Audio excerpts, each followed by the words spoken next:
Hey guys, how are you? Andy Suku, founder and CEO of Y2K Credit Solutions. So today our video is a little different. It's an educational video.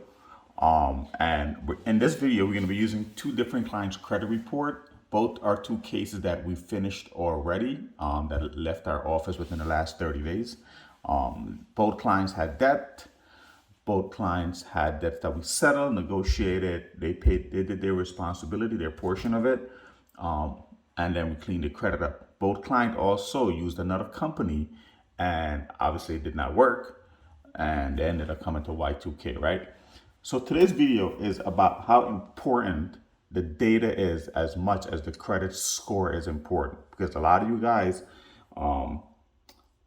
once we finish fixing your credit, you may have one account or you may have one authorized user account, and you don't understand the fact that I'm telling you, you need to build the credit stronger from here on, because without no activity on the credit, and what I mean by that is you have an auto loan that you're paying on time. You have credit cards that you're swiping and paying monthly, and the banks are reporting to the credit bureaus, paid on time, okay, and I'll show it to you on this credit report.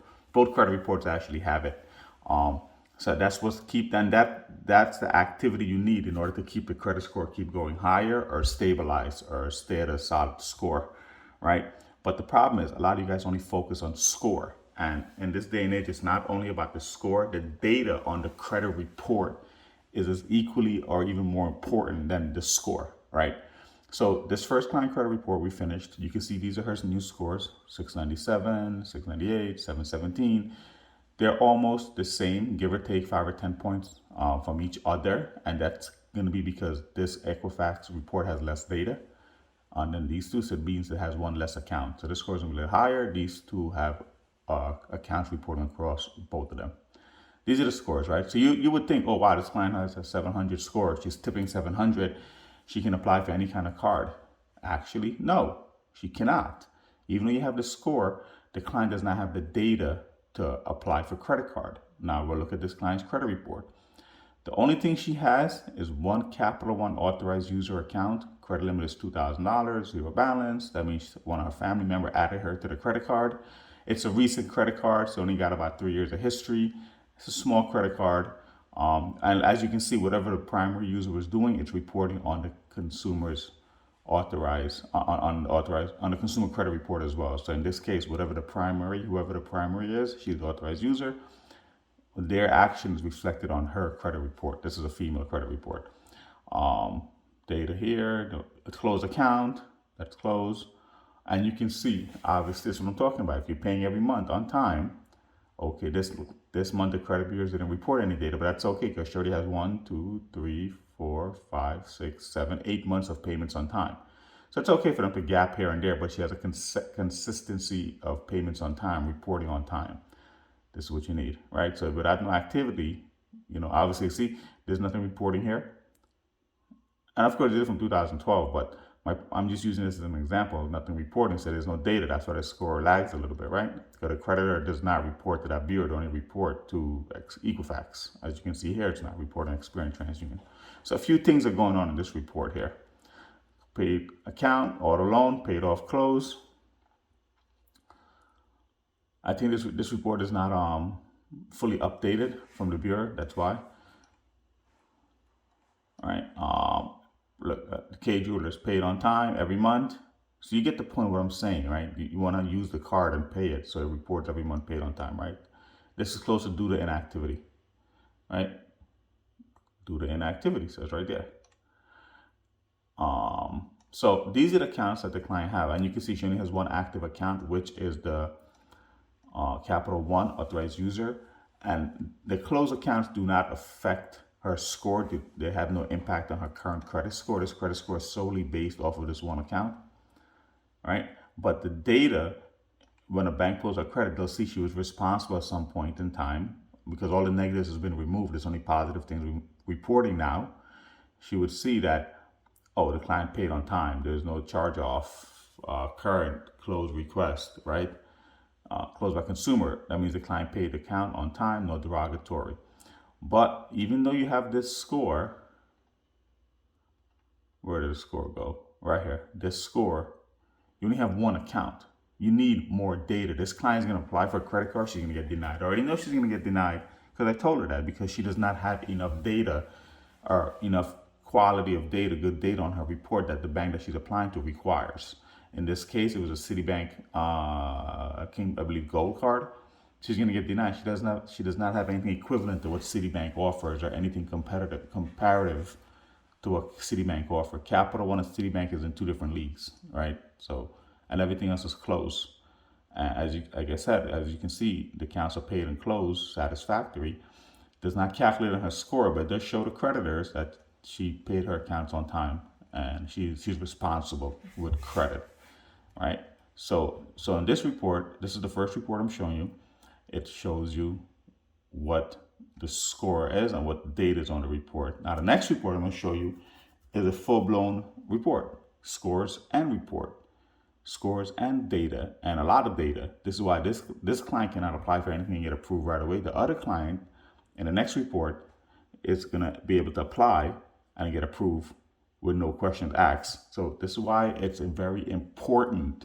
And both of them are using Identity IQ, so they're paying a monthly fee for their monitoring service. This is why it's very important for you guys to understand the importance of the data and not only focus on credit score. This is cool, but if there's no data, this means nothing. All right, now let's take a look at the next client credit report. Now in this credit report, I want to show you guys a difference in the data and the score. Keep in mind, again, this video is all about what's on the credit report and what the bank sees when they pull your credit. You may have a 700 credit score, but you may not have the data. Just like the first client. The first client had an almost 700 score, but don't have data, don't have history. All they have is one authorized user credit card. So as much as you guys think the scores are important on a credit report, the data is equally or more important as well, the kind of data and the quality of data. So this is why I'm showing you two different credit reports. I showed the first report had the client had an almost 700 score, had one trade line. Can I get applied for credit card? Can I get approved? She would get denied because lack of credit history, right? Especially when you're going up for these prime cards. Now this second client here, we just finished his case. These are his scores, right? But look at the data that he has on his credit report. Capital One, he has data, Bank of America. Yes, he has subprime credit cards. He has one or two prime, like Amex, American Express right here. Let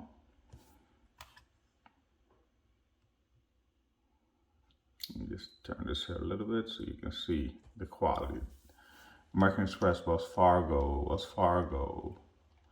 Volkswagen Credit, student loan, JP Auto, paid and closed. Even though it's paid, closed, it's clean history. So it's not calculating in the scores because it's paid off and closed, but it shows a creditor at some point the client was responsible, right? So this client has a lot more data, which reflects the 787 credit score history, right? So now he can literally go apply for any credit card he wants, and he should not have any issues being approved.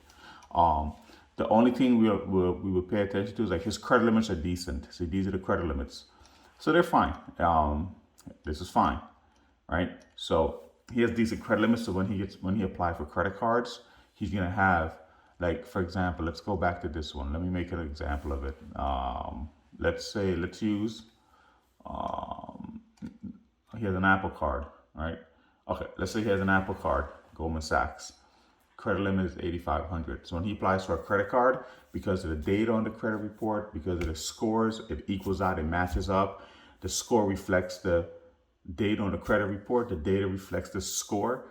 So they both match. The credit limit is $8,500. He will probably get an approval for about maybe $5,000-$6,000 on his next credit card based off of what he already has on his report. So these data are very important. That's what's very important, that you guys understand how to read a credit report and understand the data. You see this credit report, yeah, he has a few subprime banks, but he doesn't have a lot of like Synchrony, Walmart, JCPenney, TJ Maxx, all of those cards. You want to have the credit report with Prestige and Prime credit cards. This is an okay report.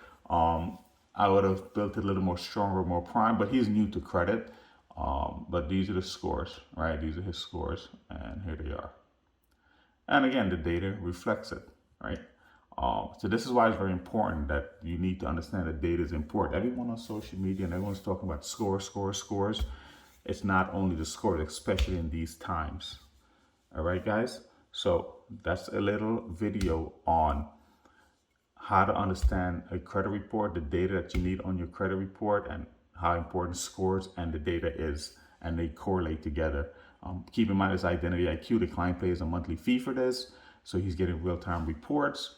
I can't show the address for obvious reasons, but if you have any questions, comments, drop a link in the bio. And sorry, I keep saying that. I apologize. Drop your link in the comment below, and I'll try my best to get back to you guys. But it's very important. All right. So take a look at the two reports. I try to scroll them up as slow as possible, but you see what I'm talking about. Now, you see the reason. Let me touch on this real quick as well. You see TransUnion 787, Experian 737, Equifax 717. You see the reason why a lot of the data is not reported, so there's less data. That's why the score is higher, right? Now that's an issue because it's a big gap between points, right? All his scores should be, this is a 50 point, this is a 70 point difference, right? It's 50 point difference here, 70 point difference. All of them should be around the same 787, give or take 5 points. This is an easy fix. All the client has to do is call the banks and ask them to report to all three bureaus, if they do report to all three bureaus. Not all creditors and bank does, right? But this is okay because if he's applying for a card and to pull all three banks, or depending on which one they pull, banks can pull all three if they want to or need to, and they'll see that he has active accounts. But this is why the scores are different. I've said this in different videos, but I'm actually showing it to you now because it's a perfect example. All right, so that's why the score is a little higher. See, TransUnion does not have the data, so the score is higher. Less data, more scores, right? More points. All right, guys, so that's a little about data and credit report and credit scores. Again, if you have any questions, drop a comment below and I'll get back to you guys. Talk to you soon.